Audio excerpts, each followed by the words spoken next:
I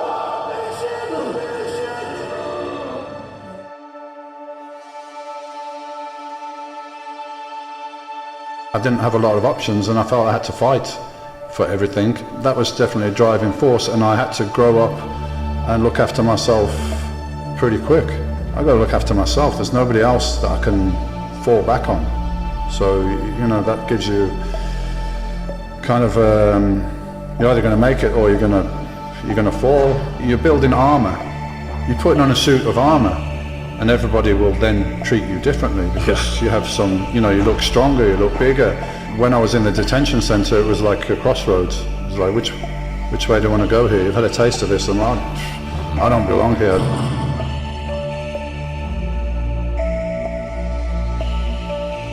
I didn't have a team. I didn't want to have a team. I'd do it myself. If I win, I'm responsible. If I lose, I'm responsible. And I'm not saying I didn't listen to anybody, to any advice or any information. I'll get some from here, some from here, some from you, some from him. And then I would shift through it all and see what made sense and ultimately what works.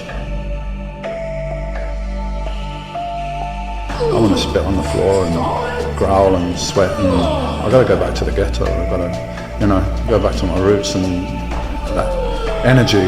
You know, whatever it takes. I don't know, I'm not conscious about it. I'm pushing myself to the limit, and if you're doing that, you're probably going to make some noise. You brutalize yourself for a very short period of time, and then you let your body recover and overcompensate and grow, and that's the process. You don't enter this gym unless you're here to train. All right, nothing else down here, just weights, machines, no saunas, nothing fancy. Follow me.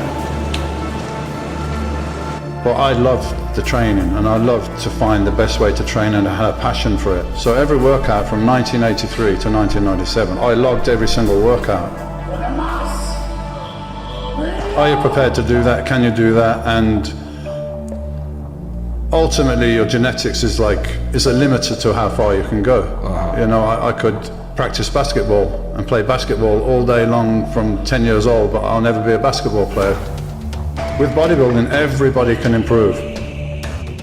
I really see bodybuilding from a different point of view from some of the other people that are involved in it. I believe, you know, it's 100% a sport, and that's the way I look at it, and I'm an athlete. I'm trying to achieve the best as I can as an athlete, and I'm not really interested in the glamour and the glitz and everything. You know, I don't believe that I'm a superstar and I'm going to Hollywood and only that kind of stuff. You know, I just see myself as a regular guy, a bodybuilder like anybody else. I had the theory of HIT training from Arthur Jones, from Mike Mensa. So the theory appealed to me because it was logical, and that's the way my brain works. It works in logic and mathematics and straight lines. I analysed it, and I noted if I train more frequently, if I do a bit too much, my progress was just stopping, and then I was cutting back. For this contest, I'm training even less. I'm probably doing a total of maybe 3.5 hours a week in the gym of actual weight training, and some of my competitors are doing probably that much every day. I remember seeing Mike Tyson's son on the pads, and he looked, wow, it's a bit Tyson-esque, you know? Yeah. And they asked Tyson, you know, would he make a champion? He's like, no way. Like, why not? Because he hasn't lived my life. He's been comfortable. So he's not going to be able to do it. He's not going to have that inside him.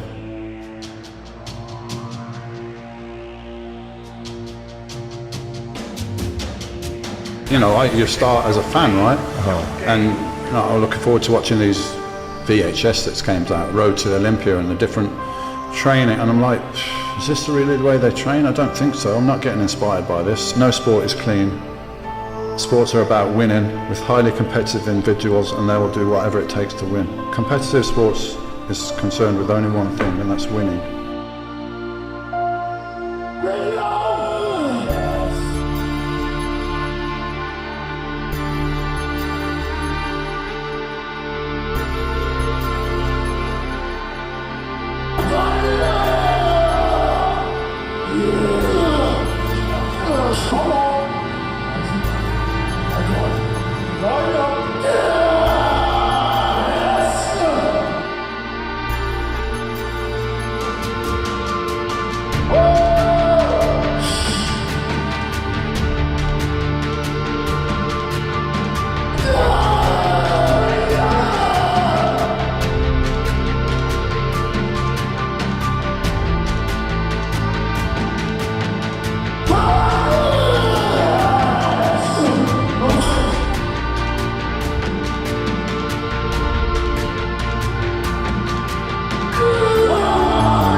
I used to think I was like a warrior going in the gym and just got to slay these weights, you know. Instead of being, you know, on a battlefield with a sword, I'm in the gym and, you know, the weights are my kind of opposition. I'm going to bury them. The more weight you lift in strict form for a number of reps correlates to how big the muscles are. If you want to get bigger, you've got to get stronger.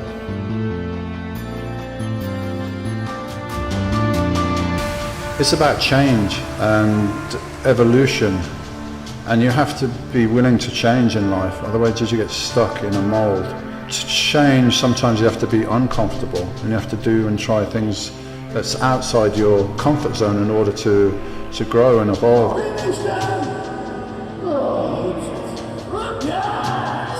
You can only hear music and smell sweat, hear grunting and plates banging.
I was just me, stubbornly being me, you know, and not being able to be moulded or manipulated. They didn't get it. Why I'm not that guy that's always wanted attention, why I'm not telling everyone how great I am and all the time and all this stuff. I was kind of introvert.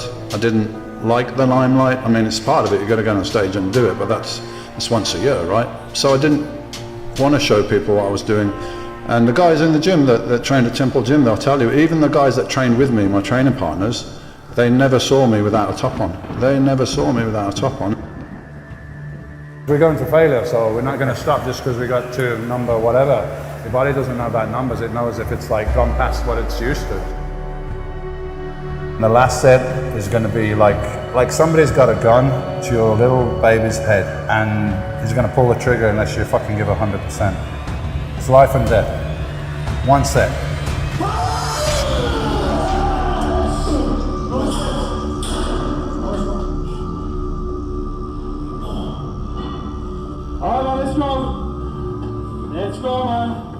I hope you're ready, because it's going to be rough.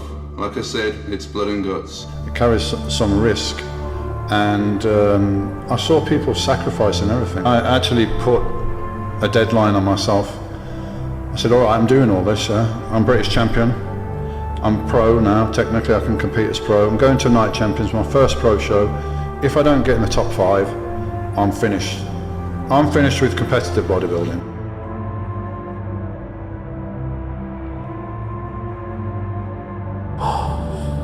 You know, it's fluid, right? You should be always trying to learn more, evolve more. That's why we're here, right? We're all here for an experience, to learn lessons, to have experiences. I wasn't starting thinking, I need to do this because I'm small or I'm weak or I don't have a good body. I was doing it because this is a route to change my life.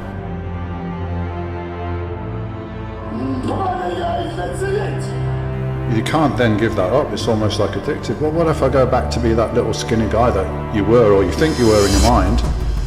Nobody will respect me anymore, nobody will love me anymore, or you know, something like that. I think that's it. So people get caught in that mold. I call it being crystallized.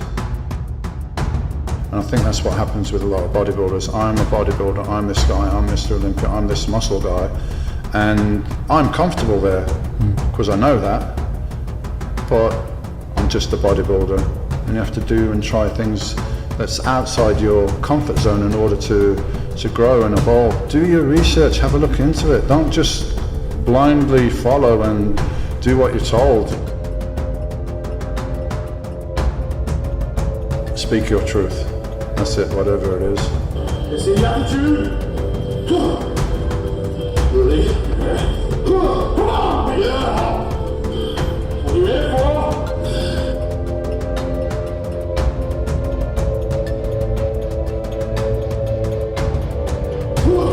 Alright, let's keep it on!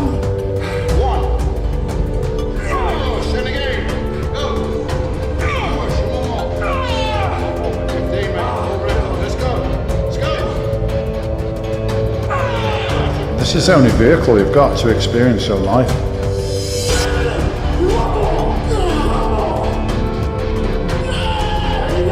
I got a whole regime for my health. I do breathing exercises, I do meditation, I do stretching, I do cardio exercise, I go in the sun. So many things I do to look after myself.